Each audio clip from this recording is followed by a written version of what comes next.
Theresa Villiers, thank you so much for making the time for us this morning. I suppose, first of all, that charge from the Business Secretary that it's Rishi Sunak now engaging in fairytale economics. What do you say to that?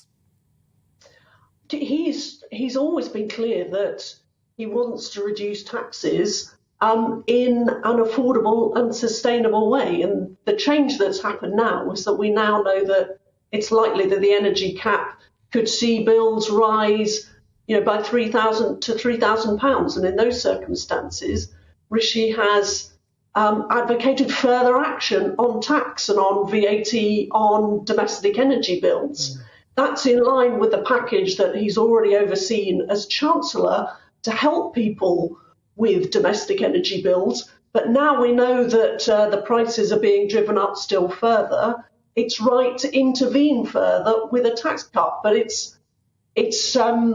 it is a sustainable one, it is an affordable one, and it won't stoke inflation. So it's very different to some of the tax cuts being advocated by his opponent.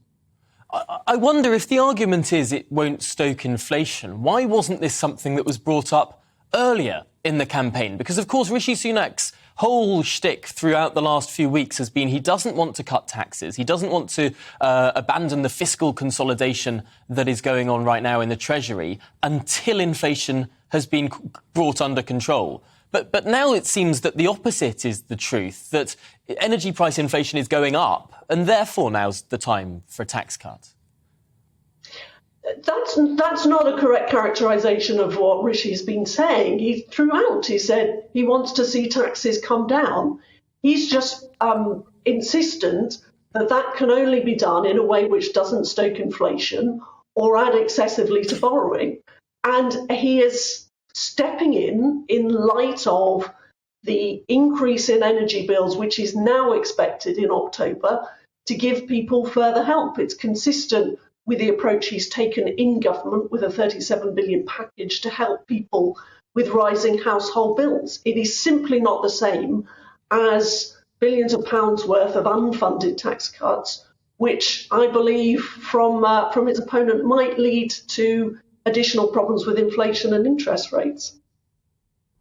Turning now to some other issues in the campaign, Liz Truss put out a statement about crime, about using police time better and not focusing any longer on these non-crime hate incidents, policing streets rather than tweets.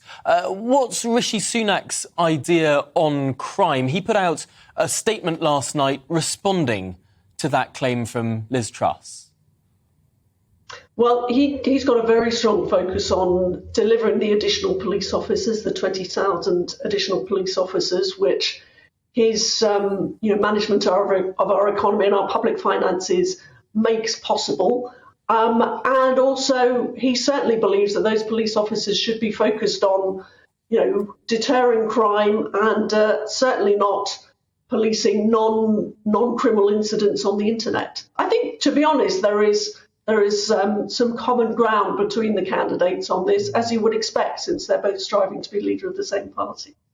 Yes, I think that sometimes in this conversation we can focus so much on the differences on tax that we forget that actually on the other issues there is a lot of common ground. Theresa Villiers, thank you so much for making time for us this morning. We really appreciate it. Always a joy to have you on the show.